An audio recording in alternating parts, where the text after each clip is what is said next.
Welcome back to the CHF Overtime Podcast. As always, Jordan DeLuciano here. And joining me, one of two guests today, is the CHS Commissioner. Second time on the show, Kyle Knell. Kyle, welcome back to the show. Thank you for joining. Yeah, thank you for having me. No problem. So, first year as the Commissioner of the College Hockey South. How's it been first half of the season over and done with in terms of games-wise? It's been good. It was nice being, one coming from playing in the Southeast and kind of being behind the scenes last season. So I was able to get familiar with a lot of the coaches, the GMs, a lot of the players, and so stepping into this role was pretty smooth. And so it's been a great first half. Some long weekends, I'm not going to lie, but hey, it's been good so far. So any goals that you had in mind coming into the season that you were able to accomplish this half of the season, or that you're on the cusp of accomplishing? Yeah. Being a former player, of course, my goal will be, or has been and will always be, to continue to promote and bring awareness to these teams. I know how hard it is sometimes to get funding, and at least to get the name out there. So that's always going to be my commitment, especially in the South, continue to grow the sport of hockey. So I think so far it's gone well, at least from a social media perspective. And so we're going to continue to push forward there. And of course, some exciting announcements coming up. And yeah, so that's my biggest goal, is just continue to promote. So you're University of Tennessee, right? I'm not going to make that mistake again. With the Yep. Yep.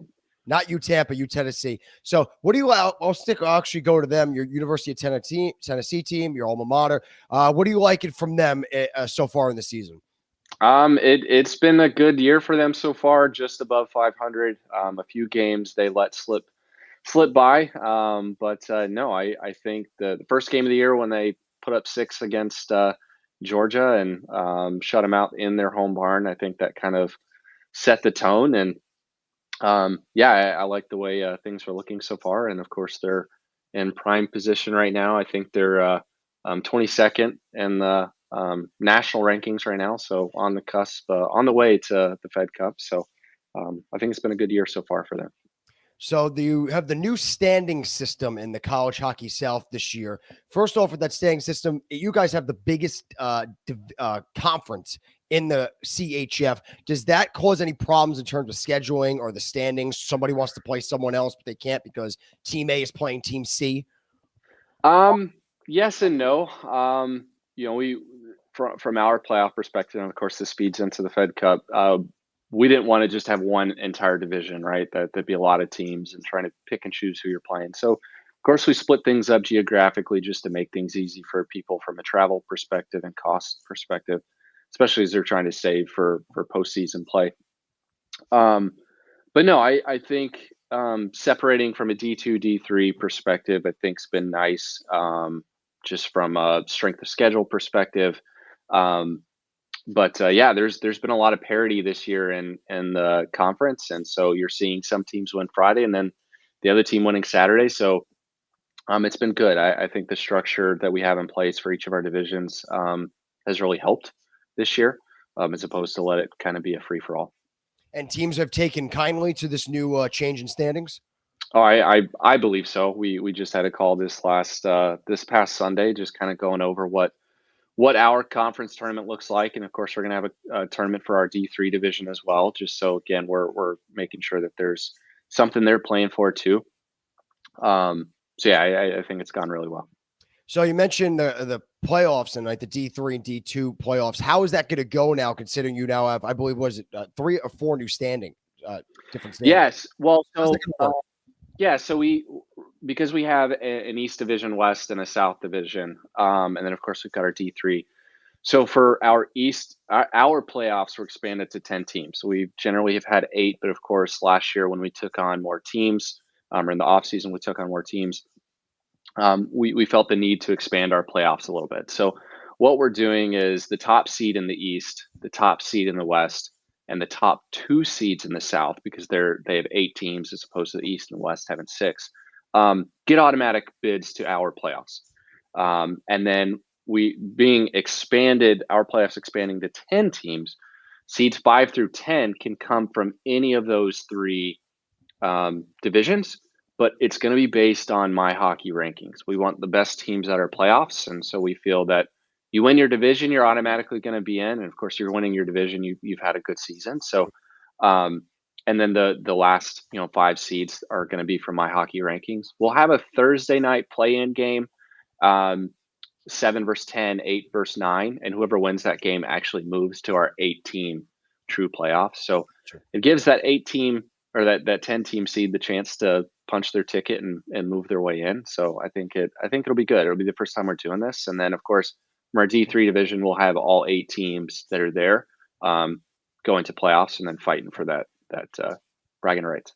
The standings, the way it's set up, because teams play out of conference games. Some teams play more games than other teams. So how is the point system or the win system in each division?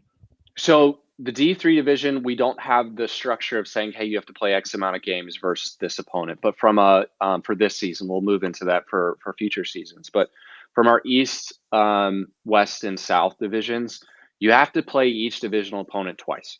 You can play whoever else you want, whether it's in a different conference or across a different division, but you're required to play at least 2 games versus every team in your division. Now, for the rivalries, your Alabama Auburn, your Tampa USF rivalries that they play 3, 4, 5 times a season, only 2 games will count. So if they do a home and home, it's the first game Friday that'll count at home, and then the first game Friday away that'll count. So we wanted to kind of make it, even keel across the board as far as guidelines go, requirements go. So it's been good. Talking to some of the coaches are like, well, we know this game doesn't count. I want to get some experience playing, and so they're being a little strategic about the games that count. And of course, all the games count for my hockey rankings. So they're keeping that in mind as well. Okay. So speaking of my hockey rankings, the new rankings came out today. Tampa representing the CHS. They are unbeaten right now. They're the 4 seed in the CHF following a very good season last year. Who do you see competing neck and neck for in the CHS alongside Tampa? Of course, they're at number 4. Number 7 right now is FAU. When they played each other earlier this season, and that's a matchup I look forward to seeing maybe in the Fed Cup, also at our playoffs. But Tampa beat them by 1 the first game, and then they beat them in overtime. So really close games there.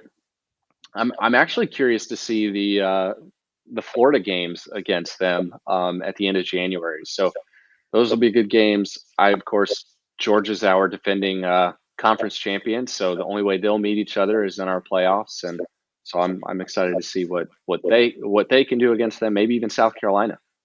I believe last year you said one of the Florida teams, USF, was I think one of the few teams that actually beat Tampa in the regular season last year. So they hold that distinction over them. So you talked about some teams like the Florida teams, Georgia, Florida Atlantic. Have teams in the CHS this year have had stronger seasons that you might have expected, or people within the league have expected? Like I said, we've had a lot of parity this year, especially in a couple of our divisions. Again, from winning 1 game and then losing the second game. So I kind of like where we are right now as far as a competition level, and so I don't necessarily know that one team's had a better season than what we expected, especially seeing how things panned out at the end of last season. Of course, seeing Tampa 17-0 is incredible, and we'll see if they're able to hold it out through the end of the season. So College Hockey South has the big Savannah, Georgia tournament coming up in January. What's going on that weekend? Who's playing who? Who's involved? Tell us about it. Yeah, so the Savannah Hockey Classic has been around since 1999. So the first season was 98-99. Georgia Tech ended up winning that tournament. There's only been 5 teams that have ever played in this classic. It's gone on every year. But this year it is Florida State, Florida, Georgia, Georgia Tech. So some really great rivalries. Those have been the main 4 teams that have played every year. Tennessee is the only other team that has played, and they played in that inaugural season.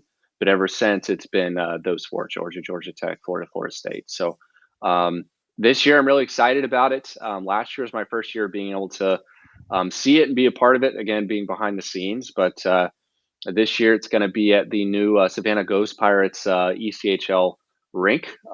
Seats about 9,000 people. We in the past years have pretty much sold out every single game, which is 5,500. So and the Ghost Pirates have a huge following right now. They're selling out 9,000 plus each game. So we're expecting to see a large turnout.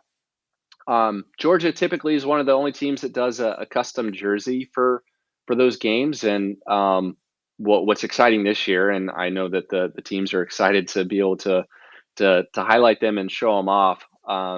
Each team is going to have a custom jersey this year. So Barbero is doing 3 of them, which I think is going to be really, really exciting. And we're going to be doing a lot from a fan experience perspective at the rink, at the venue, and we're going to have a full-on broadcast, replay the whole 9. We're going to stream it, so anybody across the CHF can watch. All the fans all over, friends, family that aren't able to make the trip, so that they can watch it as well.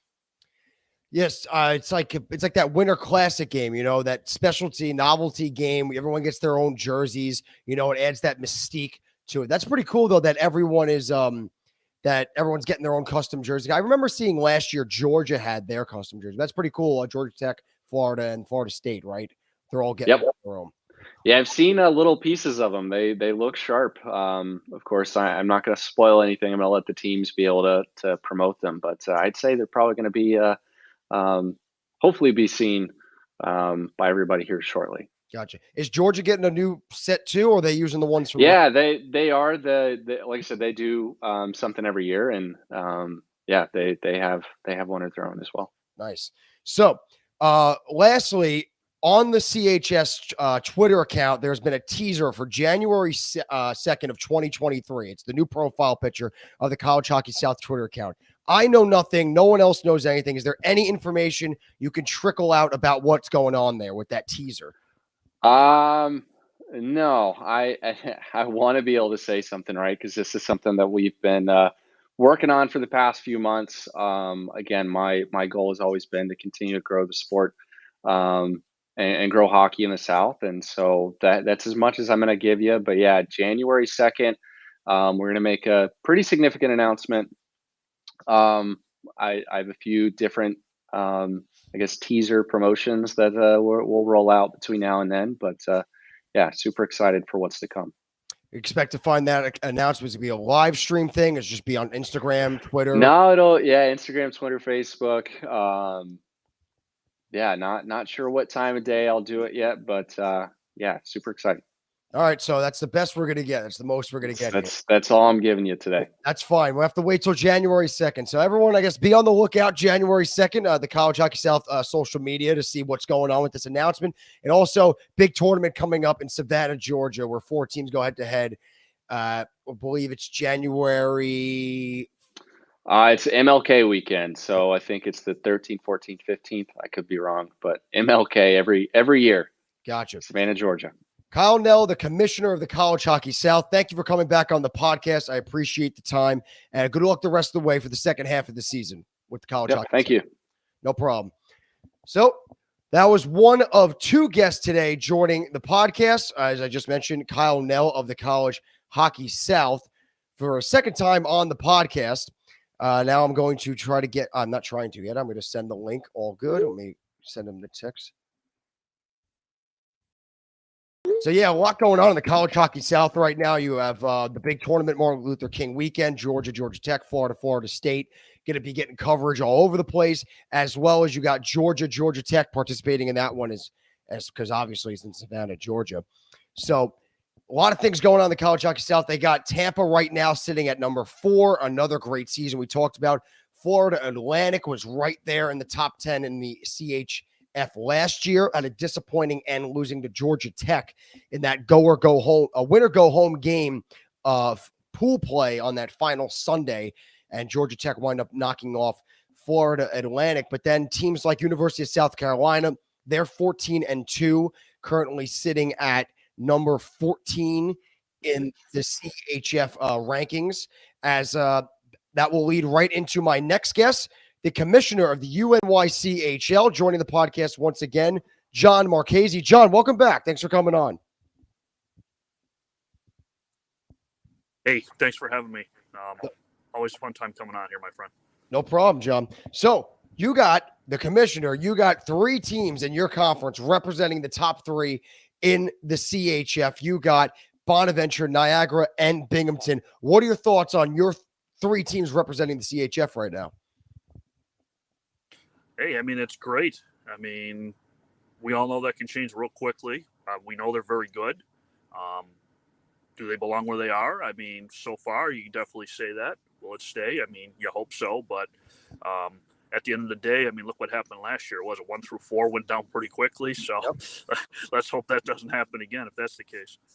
So you mentioned, like last year, it went down. The ship sank quickly in the Fed Cup. Do you see these 3 teams maintaining maybe not the top 3 seeds in a row throughout the season, but the success all throughout?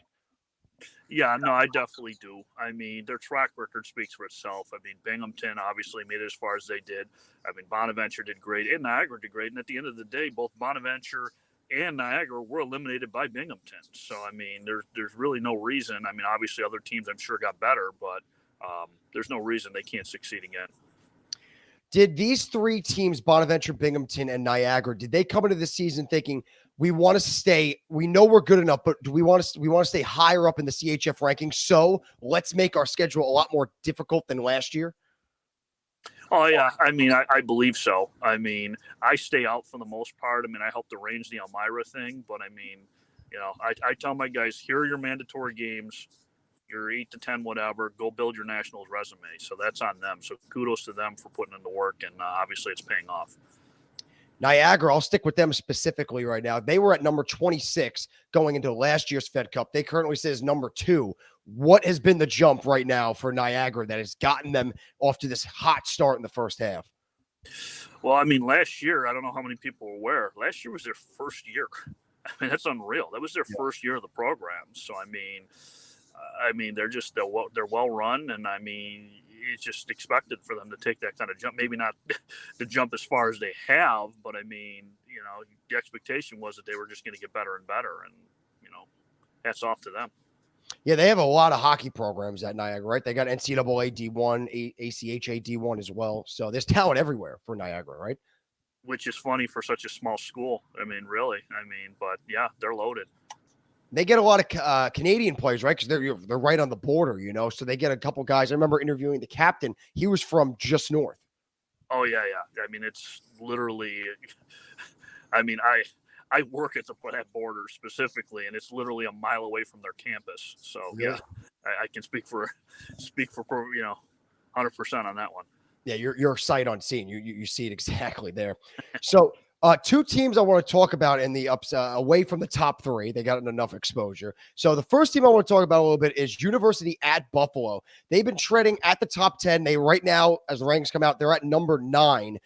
What has been the turnaround for you, Buffalo, after last year not having a very good season to now they're at number 9 with a very good record of, what are they at? 11-3-1. I mean, they're going to say it's coaching.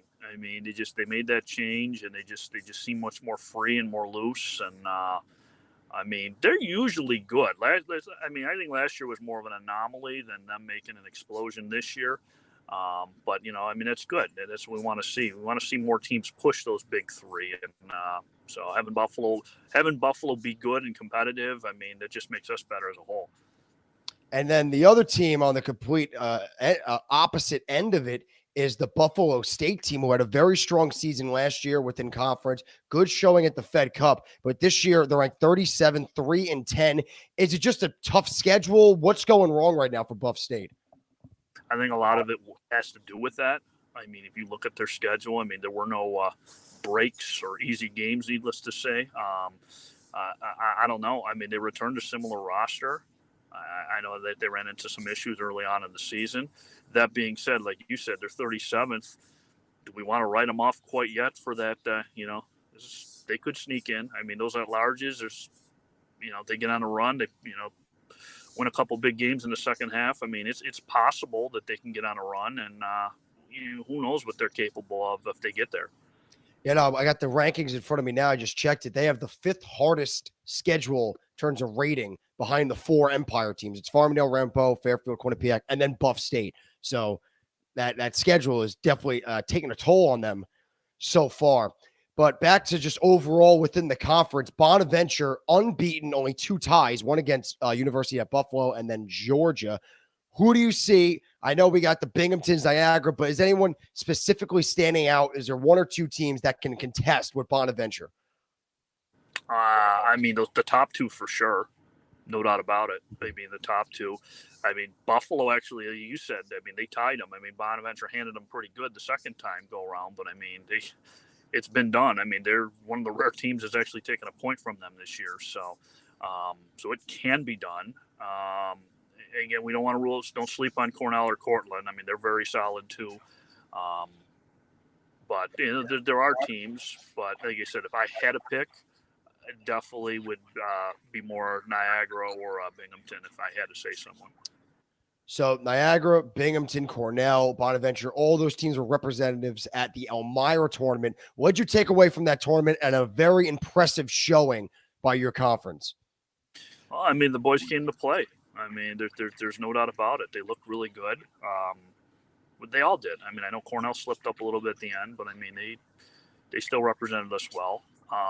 My guys are humble, though. I mean, they know Farmingdale was beat up. I mean, by the end of the tournament, like that Sunday, I mean, they were gassed. They had nothing left. I mean, they know the Empire's stronger than what they've shown, and you know, they expect battles next time, and they're going to see them again, no doubt. Any ideas for expanding the Elmira tournament? Do you see hosting other conferences down the line? Do you see this a upstate versus Empire thing going forward continuously? It's entirely possible. I mean, you know, we got to see who else is out there. I mean, there's no doubt. I mean, you want to stick with the cream of the crop. The 2 of us, that is. I mean, the South is rock solid, but I mean, there's just so much logistical factors in that one where, you know, you want to pick a place like Elmira, but you got no airport or anything around there, which makes it that much harder for a team South to come up. So, you know, Jon Marchese and I have already begun discussions and seeing what we can do about this next year. I know there's actually talk about possibly doing it in Long Island, actually. So, you know, we'll see. But, you know, we have guys ready to go. So whatever comes about, we'll have people ready to play. Any matchups that come to mind within the upstate conference that you look forward to in the second half? Actually, there's going to be one weekend specifically. I believe it's February 4th and 5th, where you've got Niagara going to Bonaventure, and then you got Binghamton going to Bonaventure the very next day. So, okay. You know, 1, 2, and 3 going right at it right there for the most part. So, I mean, obviously those are going to stick out. But, you know, we got other stuff. 2 tough games. Know, obviously, for Bonnies. Yeah. It's going to be a tough one. Back to that Elmira tournament, was any teams in the Empire that impressed you the most from the Empire Conference? What team stood out? I mean, Fairfield's good. I mean, Fairfield is really good. I mean, again, they looked rock solid. I mean, again, they went 2-1, I believe, and I mean their loss was Niagara. They didn't play Bonaventure, unfortunately, but I'm sorry, they went 1-2. They took Binghamton to overtime. They lost another tight one with Niagara. I mean, that was a war last year at National. I think Niagara beat them 3-2. So I mean, so they're really good. I mean, Quinnipiac gave Bonaventure a hell of a run. That game. They're all good. I mean, all 4 of those programs. I know. Might be the first year hearing of it, but I know a lot of people are sleeping on Ramapo because of their record. But I mean, that's a damn good team there too. I mean, you know, they beat Cornell. They're competitive too. I mean, they also took Binghamton to overtime. I mean, so, I mean, they're good. And again, like you said, we knew Farmingdale was, you know, beat up and shorthanded at the time too. So I know Joe couldn't have been happy going 0-3 in that event, and I know. But at the same time, we know, you know, he wasn't at full strength, and no one's going to overlook them if they have to run into them again. Yeah, Ramapo is just like that Buffalo State team, where Ramapo is the second hardest schedule. So just both teams, those Ramapo and Buff State, both just victims of that tough slate going into the season. Is that something now that you see many teams, that's tough schedule aspect, trying to get the best of the best teams? Do you see teams replicating that down the road, not just within your conference, but around the CHF? I think you just got to be smart about it. I mean, that's just it. There's nothing wrong with that. But he said, we give these guys 8 to 10 games. Like, I mandate the 8 to 10. So, I mean, there's obviously some, you don't want to say easy games necessarily, but there are easier ones. Don't do this, gauntlet where you're playing Niagara and Binghamton the same weekend or, whatever. I mean, there's a way to, take the pressure off. Because, I mean, you get two beatdowns in one weekend. I mean, that's just going to hurt you right off the bat. And, it's so, I mean, yeah, it's wise to do that, but just schedule more carefully. And I know the counter that's going to be, you get to nationals, you're going to have to win 5 or 6 in a row against, high end, elite. And that's the counter argument to that, which I understand. But I mean, that's, like you said, did Buff State put themselves in an early hole with that really hard schedule in the beginning? I mean, who knows? I mean, confidence is such a big thing. You get off to such a poor start, and then it's like, can we get out of it? And I mean, and they can. Like I said, I would not rule them out in a large position yet. And could they do damage at the tournament? I mean, I don't know. I mean, there's talent there. There's no doubt about it. So we'll see. So, Jon Marchese, the commissioner of the UNYCHL, thank you for joining the podcast again. Always a good time to talk to you. Look forward to seeing you down the line, and congratulations on the good start for your conference. Very good start, top 3.